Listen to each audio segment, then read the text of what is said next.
So this penultimate topic, I think this is going to be the second to last topic that we're going to consider, is implicitly one that we've been doing all semester, or all course, I should say, right? So this is about spreadsheet modeling in Excel. Spreadsheet modeling in Excel is just a way to have some variables and mathematically model out their relationship. We're just going to use Excel to do this, right? And so this is probably something that you've done before implicitly in different ways. We just want to do a little bit of a longer extended version of that. So I think a useful way to work through that is to talk through a model of retirement planning. This is one that I found is useful in the past to highlight a few things about modeling, and a lot of what that we talk about right here with our language and our conversation is going to carry over into the next topic. But I also think there's some useful things in terms of retirement that I think everyone should leave college being generally aware of, right? And so we've got I'm going to put a version of this up on the page for the class, and so we've got two different things that are shaded up at the top. Number one, we've got in blue what we call choice variables. And to the left, I don't know what that is, peach, we would say these are parameters, right? So in general, choice variables are those things that a decision maker has control over, right? So we think about if this is a way to model out your retirement choices, there are two big things that you get to choose when you're out and working, more than likely. And I'm going to say very generally at the front, right, this is going to be applicable on average for most workers, not all workers, right? So if you're a 1099 worker, then you probably won't have an employer match or anything like that, and there might be some different dynamics going on with the way that you have to save for retirement. You might try to do some other things, but this on average is going to work, even though it might not work for you. This is going to be a model of those things. Most workers have a choice over their retirement contributions, right? So most workers have a choice over how much they contribute into a retirement plan. And again, most workers in the U.S. Are going to be dealing with a 401k as their primary way for doing their retirement savings. Pensions used to be much more common a few decades ago. They're not. 401ks are the big investment vehicles that people use that are attached with their employer, right? There are some other retirement investment vehicles that you can use, like a Roth or some other things like that. That is going to be outside of what we're talking about. We're primarily thinking about this in terms of the 401k, and again, on average, that's what most people are going to be saying. So you get to choose how much you contribute, and typically the retirement contribution, I could add this to the story, is a percentage measurement, right? And so you generally get to decide what percent of your salary you get to contribute. You also get to choose the age that you retire at, right? And so those are two things that you have discretion over, that you have choice over. They impact what your retirement balance is going to look like. And they are things that you definitely have control over. Whereas parameters, we think of parameters of the model as being oftentimes things that are not under your control. Rather, these are values that are given, that you have to take as a given, that do influence your outcomes, but are not things directly under your control. Let's think about that for a second as we go through these as to whether or not all of these things are or are not under your control. So one of the big things that a lot of people experience with their 401k is they do a contribution, so out of their taxes, out of the money that they're paid, and typically with 401ks, they get to fund this with pre-tax dollars, so it's before income taxes are taken out. That's the big tax advantage of this kind of retirement savings. Employees will decide how much they want to contribute, and then oftentimes employers will match that. They'll match at 50% or they'll match at 100% up to a certain percentage, but the employer will also kick in some money. So I'm going to express the employer percentage or the employer match also as a percentage, but let's express it as a percentage of employee match. Employee. I was trying to do a shorthand notation for that, and it didn't really work out. Employee match, right? So this number makes sense as either a 0, a 50, or 100% match. Those are pretty common ones. Again, 100%. That's one that tends to be pretty common. Oftentimes it's 100% match up to a certain amount. So you might get 100% match up to 4% or 6% or 7% or 10%. So we're going to talk about some general rules of thumb that we can use to put together a retirement decision after you graduate, right? Typically the rule of thumb is when you consider your contribution plus your employer's contribution, what you want to shoot for is 14%, right? You want that combined amount to be 14%. So that means, right, if your employer does a 100% match, unlimited, then it means if you put in 7%, they're also going to chip in 7% of the value of your salary into this 401k. Right, and that said their 7% plus your 7% would get you to 14%. Question though, what if your employer only did a 50% match? How much would you have to contribute on your own so that when your contribution plus 50% of your contribution from your employer would give you a total of 14%?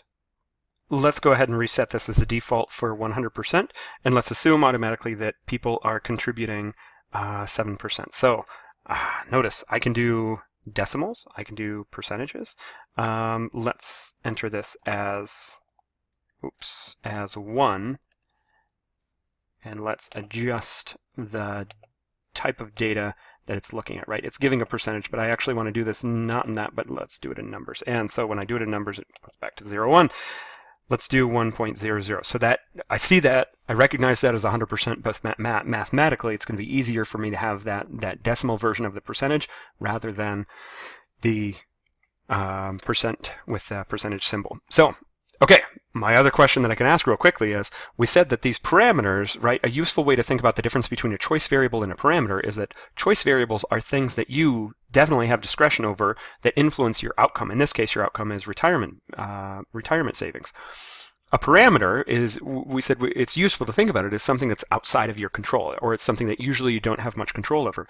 Do you have any control over the value that your employer matches? Right? You may want to say yes initially, but think about it. What are some ways that you might be able to influence your employer match? We start thinking a little bit flexibly about the things that we can and cannot control. You might be able to come up with some ways that you might, as an employee, be able to do some things that could make that value either get higher or lower. Average salary increase, right? And so this is, by definition, how much your salary goes up by from one year to the next. Now, hopefully you're not anticipating this to be a constant number, but let's go ahead in our model and assume that every single year your salary goes up by the same amount, right? What would be a reasonable value for a salary increase? So I hopped over to the Federal Reserve Bank of Atlanta. They've got this really nice wage growth tracker, and so there's the URL address. And so this does a nice long view in terms of wage growth, right? So this is the 3-month moving average of median wage growth. And what do you notice, right? So it looks like wages have started getting higher than what they have been in more recent, or sorry, wage growth has been higher more recently than it has been in a few years out, right? So we're getting closer to, as I scroll through some of these numbers, right? 3%, somewhere around a little north of 3%. That seems to be what it is, and it seems like that ticked up somewhere around 2015 is when that happened, right? And so before that, though, right, this is one of the big criticisms of coming out of the big recession. In the 2008 recession, that's the area that's shaded in when wage growth plummeted. Wages did not grow that far. Our economy kept chugging along, kept growing, but wage growth was really, really, really slow for a number of years out from the end of that recession, right? And it's just recently being since 2015, since that ticked up. So again, if you think about politically all the arguments that happen in terms of who's in charge and how good the economy is going, notice that, boy, it looks like this does not fall neatly into a partisan spectrum of the Democrats are doing well or the Republicans are doing well, but it looks like the economy is a little bit more complicated than just who's the president, right? But in general, right, we had this slow wage growth. We had this big decrease from the recession, but prior to that, right, notice in the 2000s, for the most part, wage growths the average wage growth was pretty decent, right? You were having on it again. Notice that we're doing an average, median wage growth, 3-month average. It was doing good, right? Somewhere between 3.5% and 5%. That was pretty decent, even when there was this recession in the early 2000s, which you probably are many of you are too young to remember, right? It reset to a lower level, but not that bad, right? And what's nice about this is you can hop over to some other metrics. So when we're doing this, more than likely you will be a college grad, someone with a college degree, and so, yep, not really out of line with the rest of the overall unweighted wage growth, right? So what do we want to use for this? Let's go ahead and use a little bit on the conservative side of a 3% wage growth. Again, after a big recession where growth was really slow, maybe that we're being a little bit optimistic, but when we think about the long-term trend, maybe we were being a little bit pessimistic, or conservative is maybe a better term to say. We're being a little conservative with our estimates by assuming 3%. So that's actually, when we're doing useful modeling, oftentimes we do what we just did, is we're going out into the real world, and for these parameters, these values that are going to influence the outcome, we want it populated. We want those values to reflect real world conditions. And so notice there's some uncertainty. We're doing the best we can by just chucking in 3%, right? That's probably a pretty decent one. But one of the things that we can look at is this thing called sensitivity analysis. What sensitivity analysis does is it allows you to, not allows to, but what it is it's adjusting your parameters to see what kind of impact it has on your outcome. In this case, our outcome is going to be your 401k balance. How about annual return on investment? So a quick Google search says annual return on investment for 401k between 5 and 8%. So we're going to assume that the annual rate of return is a constant amount. And my goodness, that is not a correct assumption for this. It might help you get the long-term average right, but it is very much not going to be most people's experience, right? As someone who's a little bit older, been contributing to these things and watching them, I've had years where my value is up, and I've had way more than 8%, and I've also had years where I've lost way decent amount of money, right? So 5 to 8%. Let's go ahead and start with just a little bit more conservative and assume that the average return on the investment in your 401k is 5%. The other piece of information we got to do is we got to do starting salary. So let's go ahead and assume just a little $40,000 starting salary. That's, again, probably conservative. For most college graduates, that's a little bit on the low side.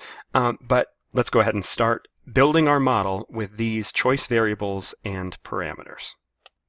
Okay, so we've got a couple of different pieces to our model.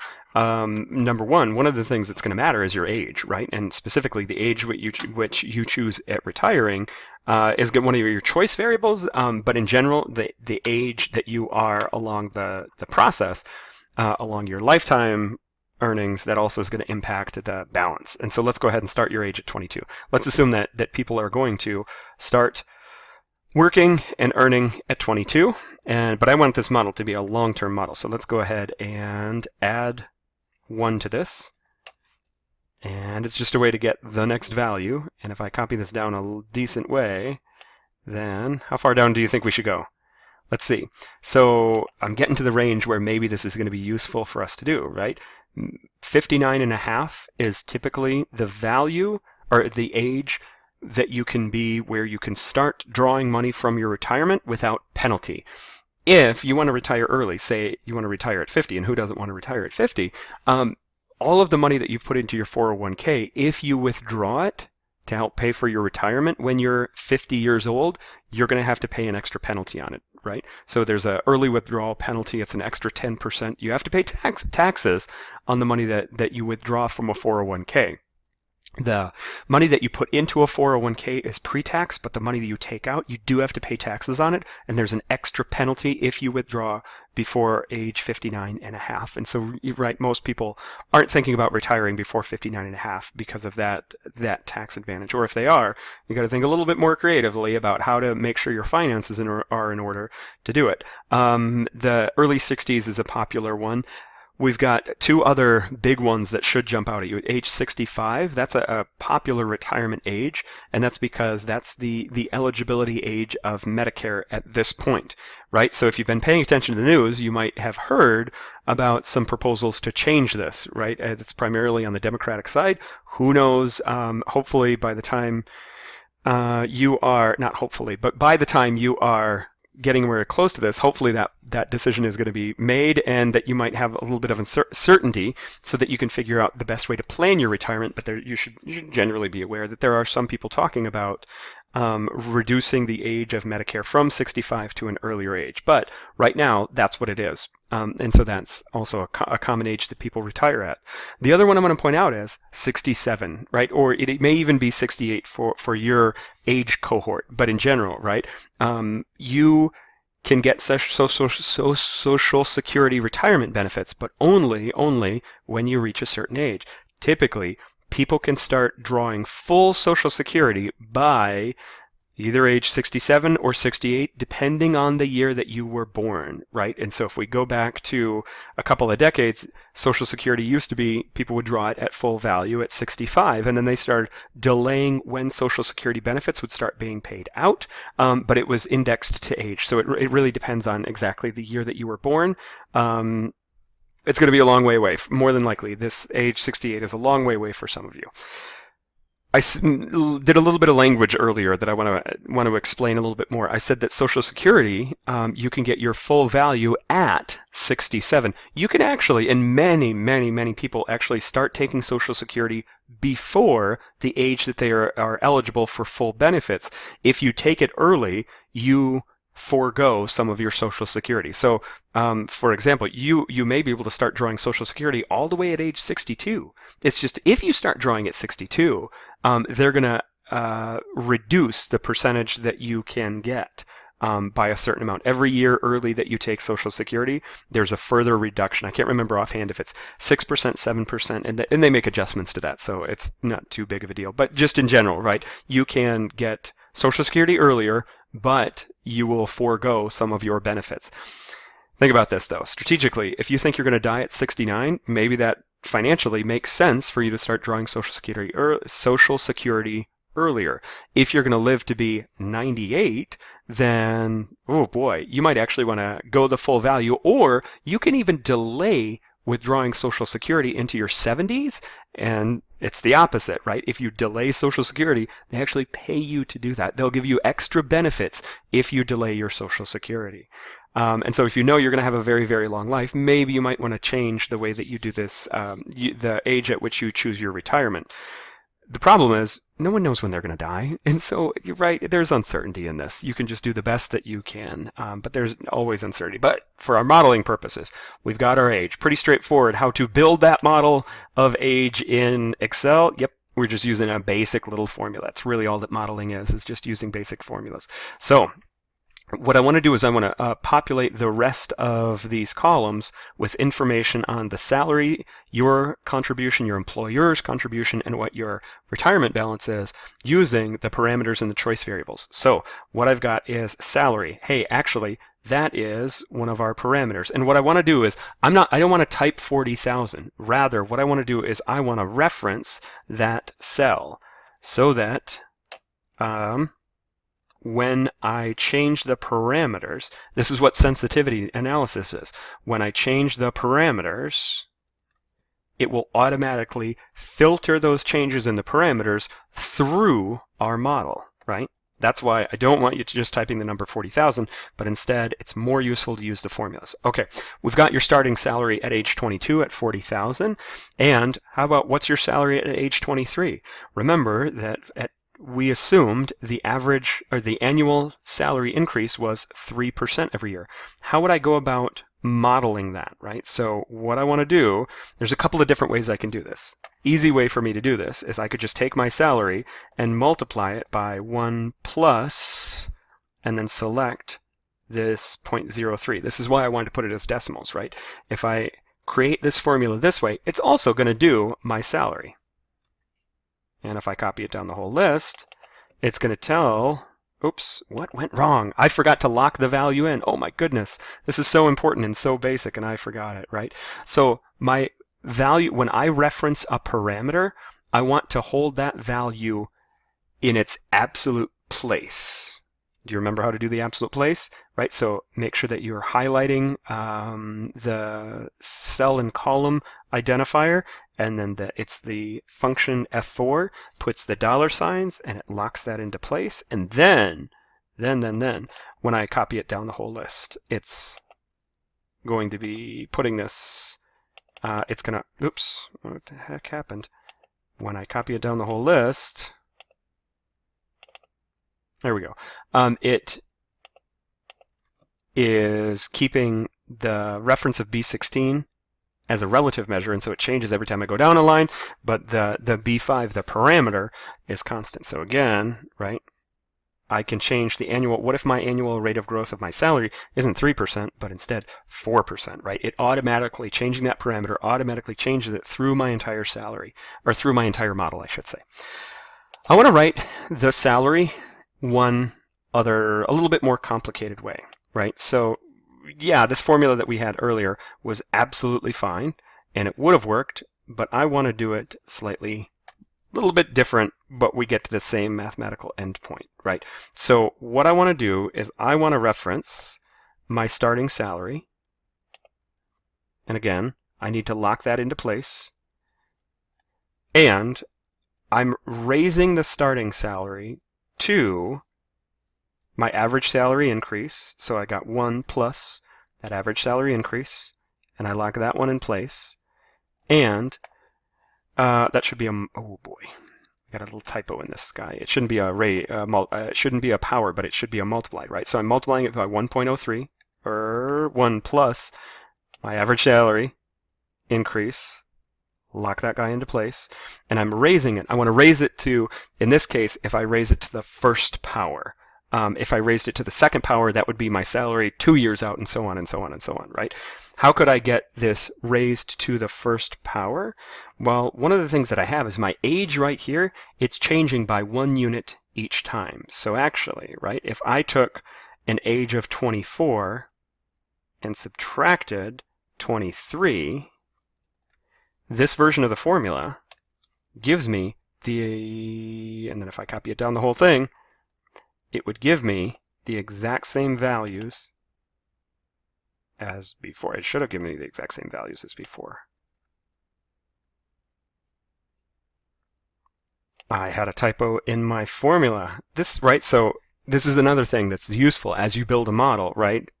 Check. Do your values so-called pass the smell test, right? No, your salary is getting smaller and smaller. That doesn't make sense. Something in the way I built this model probably went wrong, right? So what did I do? What I wanted to do is I wanted to raise, as a power, I want to raise it to the first power for that first year after I'm 22. And so I did 22 or 24 minus the value of 23. Yeah, that's a one year difference. But as I move down this list, right, this A14 value is going to be getting bigger and bigger and bigger. That's why this thing was getting smaller and smaller and smaller. So what I need is I need A14 minus 22. And when I do that, now I'm raising it to the 1 power. And now my values are back to what it was before.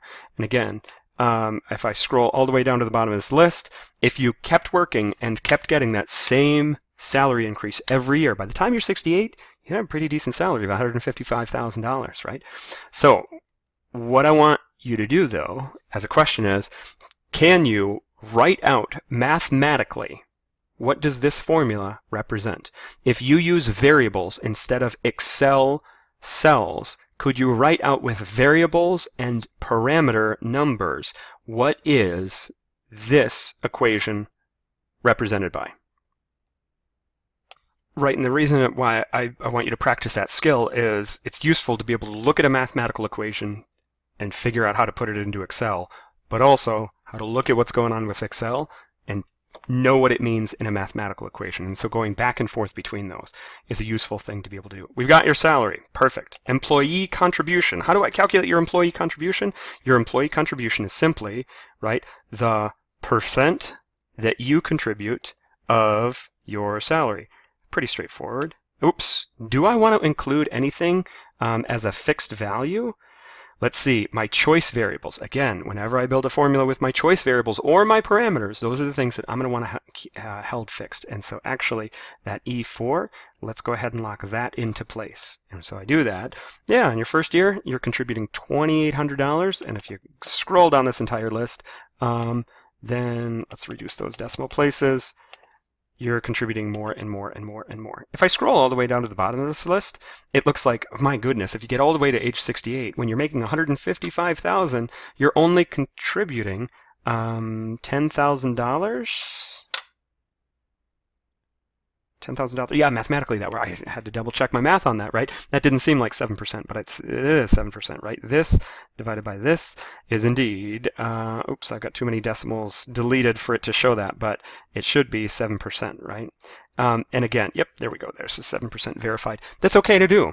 And I wanted to check that because there are actually restrictions that the federal government puts in terms of your contribution and what the combined employee and employer contribution is. There's a maximum cap that you can't put in more than that. And I want to say it's around 18,000, 19,000 or something at the time of this recording. And so by the time you're age 68, I guarantee the federal government is going to increase that ceiling so that it doesn't look like you'll be anywhere close to it. No worries, no worries. You've got your employee contribution right there. And again, what if you decided you wanted to only contribute 6%? Changes your overall employee contribution, and you didn't have to go back through and redo everything. You could just change the value up top, and it filtered through the entire model. That's Excel spreadsheet modeling. Employer contribution, right? So think about how would the employer contribution work. What we're doing with the employer contribution, right? It's a percentage match of what your contribution is, right? Do I want to force any of those values to be held fixed? I do, the B4, right? That is a parameter, and so let's hold that parameter constant. But what does this mean? What this means is that if you decide you only want to put in 4%, your employer is only going to put in 4%, right? 4% from you and 4% from them. What is that? Only 8%? You're going to be short on your 14% goal, right? That happens sometimes, especially in the early ages, or if you hit some financial trouble, that's when some people might cut back on their contributions. And so the 14%, that's the goal to try to achieve. But in general, right, that's the employer contribution. Some people argue that no matter what your employer matches, you should try to max it out. So if your employer matches up to 10%, you should contribute 10% of your salary so that you can absolutely max out their contribution. If not, it's like leaving money at the table. But hey, can you afford, when you're 22 or 23 years old, to put that much of your salary into a retirement account, or when a new baby shows up or something like that, right? Sometimes you might be saving too much, right? 14% is just the general goal that people have, but everybody's life is a little bit different. Employer contribution, again, it is pretty straightforward. Copy down the whole list. Let's reduce the number of decimal places because we don't need that many. Perfect. Now the last one that we're doing, right? There are a few things that we haven't used so far that we could use for the balance. This is specifically the 401k balance. What do we have in our 401k? So, when you were 22, you contributed money and your employer contributed money. And you earned a rate of return. So let's do 1 plus your return on your investments.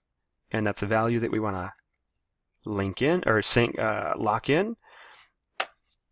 You contributed $2,800, your employer contributed $2,800, and you have $5,800. Great. Can I just copy this down the list, though? No, right? If I'm copying it down, then it's telling me something that's not actually useful. This is the balance, right? This should be a running balance. So this is how much your 401k balance is projected to be on average at the end of your 22nd year, right? But it's going to carry over, and now in your 23rd year, you're going to take your balance and you're going to add in your contribution plus your employer's contribution. Great. You've got even more money from your savings in your first year plus savings in the next year. But, oh, geez, didn't you earn a rate of return?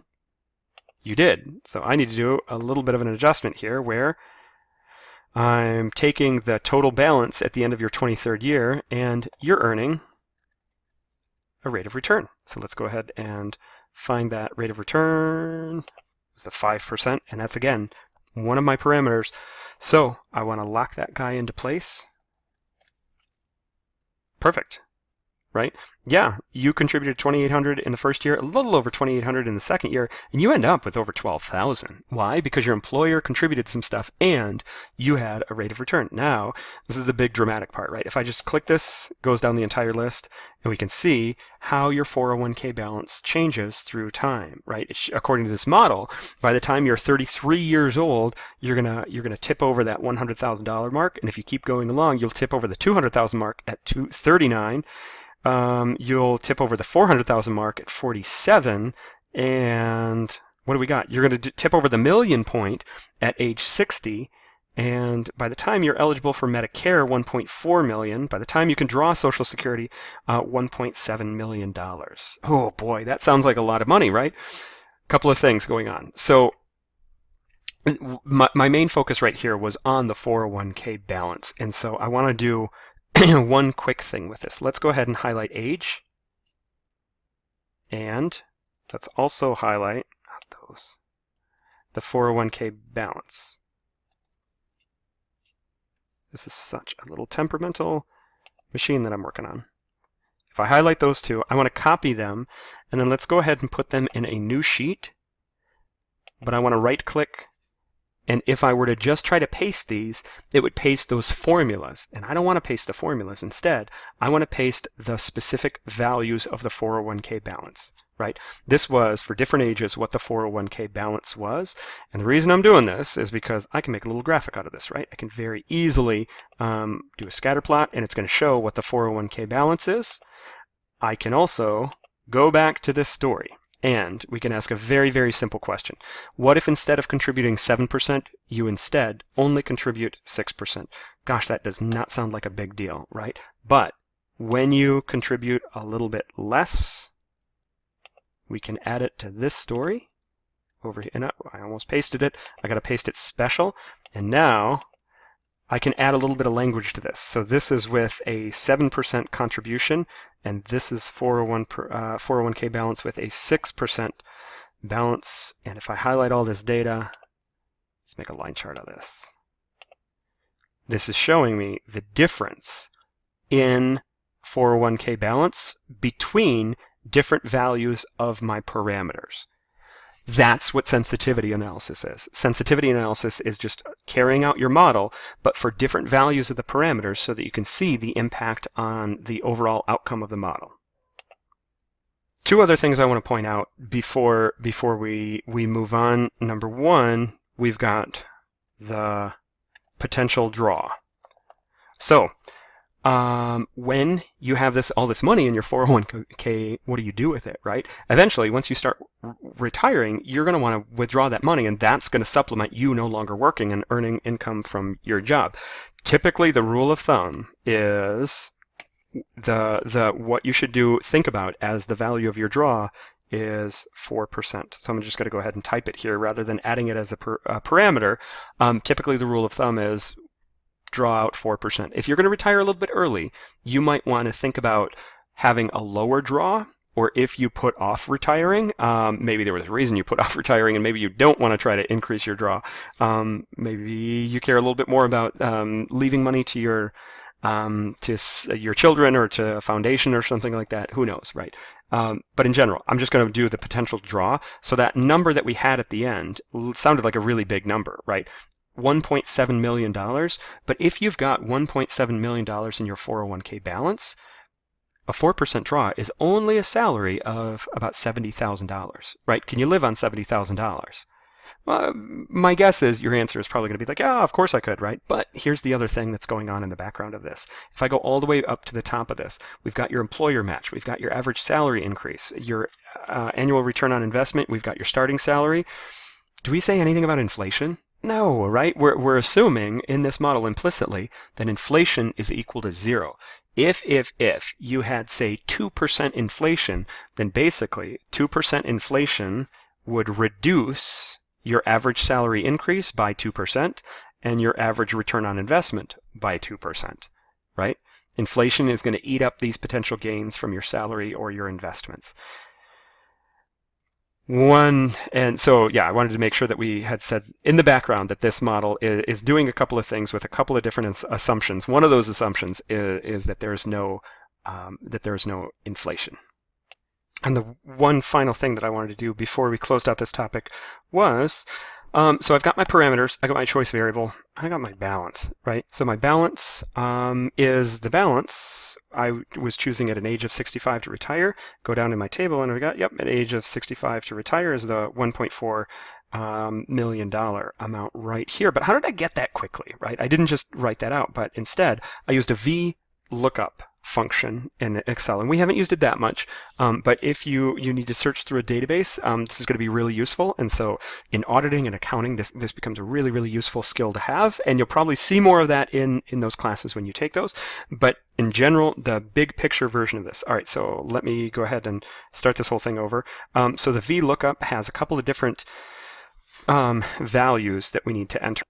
It has a couple of different parameters that we need to enter, right? So the first one is the lookup value. So in an array of data, it's the index value that you're trying to find, or the reference number. In this case, we are going to use this cell right here, right? Because it's the cell is where I enter in the age of retirement, and that age is what I'm going to search for in all of my different rows of data to identify what the 401k balance is. The second one is going to be the table, right? So this is going to be everything, include all of your data, where your reference point is and the value that you're looking for. And so I want to just highlight all my data, starting with age, all the way across through the 401k balance, all the way down to the bottom of it, right? And so I'm really just selecting all of the data. And the second one is the column index number. So the way this works, right, is that we're going to enter a number and we can count up how many columns there are. We've got 1, 2, 3, 4. The 401k balance is in the 5th column, so I entered the number 5 there. And then the last one is an approximate match versus an exact match. For our purposes, it doesn't matter. Let's go ahead and put false.